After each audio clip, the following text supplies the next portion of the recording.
జమీందార్ గారు వస్తున్నారు, మీ సమస్యలు చెప్పుకోండి. కూర్చోండి కూర్చోండి. కూర్చో కూర్చో కూర్చో. ఎలా ఉన్నారు అందరూ? కూర్చో కూర్చో. మీ సమస్యలు ఏంటో తెలియాలంటే నేను మీతో కింద కూర్చుంటాను రా. ఎలా ఉన్నారు? బాగున్నాండి. ఏంటి ఏం కావాలి చెప్పు. రాజుగారు, మా అమ్మాయికి పెళ్లి పెట్టుకున్నాండి. పెళ్లి ఖర్చులకి ఓ 5 లక్షలు సాయం చేస్తే. ఈ కాలంలో కూడా అమ్మాయికి పెళ్లి పెళ్లి అంటరా? ఆడపిల్లని చదివించండి రా ఫస్ట్. 5-10 లక్షలు ఇవ్వండి. అదేంటి ఈ కాలంలో పెళ్లి కంటే చదువుకి ఎక్కువైపోతుందండి. కాలేజీ ఫీజులు అయ్యి కలిపి ఓ 10 లక్షలు ఇచ్చారనుకోండి, డాక్టర్ చేసేస్తానండి. చచ్చా. అయినా అసలు ఎంత చదివించి ఏం లాభం రా? లాస్ట్ కి చేయాల్సింది పెళ్లేగా.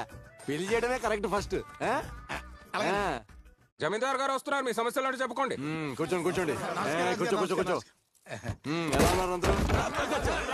కూర్చో కూర్చో. మీ సమస్యలు ఏంటో తెలియాలంటే